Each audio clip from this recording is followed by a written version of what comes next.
What's up everyone, this is JR Production X, and today we're going to have a full comparison with the new Xbox One versus the previous model with the Xbox 360. So let's get started. The thing we're going to take a look at is going to be hardware. So for that we're going to first look at the casing of the Xbox 360. You can tell right here that the new Xbox One is considerably larger than the old previous model with the Xbox 360.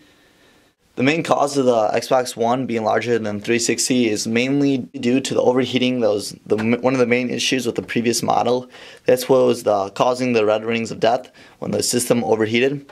So that's one thing Microsoft tried doing. It's right here that the vent from the previous model is only this little small section right here compared to this whole half of the new Xbox One. So that's one of the biggest differences you notice right off the bat. Also, this is the Xbox Slim. It also has a carbon fiber skin on it, and I know I'm going to get questions on it, so there's going to be a link down to the review to that as well. But let's check out more of the differences. Another difference is up front right here. The power button is right here for the Xbox One, while the power button for the Slim is right here.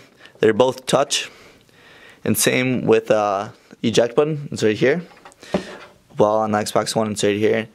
And then right here we have two USB ports where you can plug into the front, but the Xbox One doesn't have anything else in the front besides the eject and power button.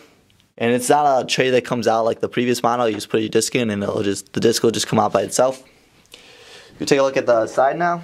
On the side now we just have more vents for the 360 as well as for the One. Again, it's just taking up half the space. The other side of the machine, same thing as well. We have vents covering the whole space. Then right here, we also have another eject button, and down below we also have a USB port. On the back of the machines, they look pretty different. We have both the power inputs right here. On the Xbox One, we have the HDMI out for your TV and the HDMI in. And this is for if you're plugging in your cable box or anything like that. Now you'll be able to use your cable box in coherence with the new Xbox One. So that's why there's the HDMI in. You have two USB ports. You have another port right here for the Kinect. And then there's the Ethernet cord right here. On top right here, we have an HDMI right there. We have an AV input as well. Then up on top right here is an aux, Ethernet, and you have 3 USB ports. So with the Xbox 360 you get a total of 5 USB ports, while with the Xbox One there's only 3. Another main difference between both consoles has to be the controllers. Right off the bat you can tell they're pretty different. And I have a whole separate video regarding just the controllers and a full comparison between those, and it goes into more in depth. If you guys want to check that out, there's going to be a link down below in the description box. Another big difference between both consoles is the internals. The Xbox 360 has a triple core processor, and it has 512 megabytes of RAM, and storage comes in at either 4 gigabytes hard drive or 250, while the Xbox One has an 8 core processor, and it has 8 gigabytes of RAM, and it has 500 gigabytes of storage. The Xbox One has a lot better specs, but that doesn't necessarily mean that it's going to be a complete 3 times difference and better than the Xbox 360. In fact, while gaming on most consoles, there's really not that much of a difference. You really only notice the difference in certain scenes and situations in the games. But the Xbox One is definitely a lot more efficient than the Xbox 360. There's slight differences with the graphics, such as Xbox One. For FIFA, you could pick up the wrinkles on the shirt now, and it makes the game look more realistic, but it really isn't that noticeable.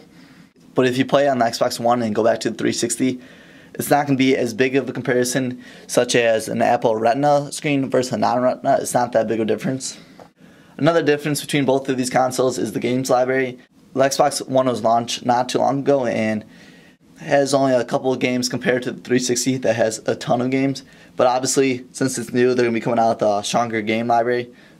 Another difference with the Xbox One is it comes with the Kinect, while the Xbox 360 you're going to have to buy it separately. I know that Best Buy is still selling it for $100, $110, so you're definitely going to have to budget that in with how much money you're looking to spend.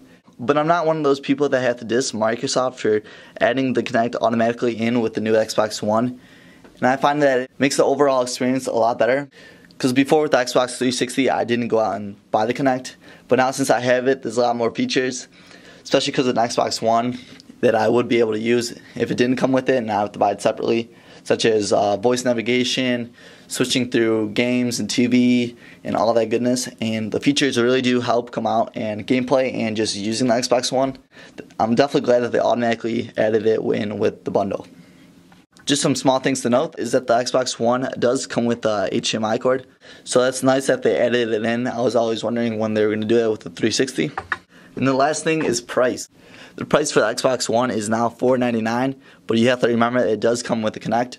While the price of a 360 200 gigabyte new is $299, but if you get the 4 gigabyte with a Kinect, it is $299 again. So it's roughly about $200 more for all the new features.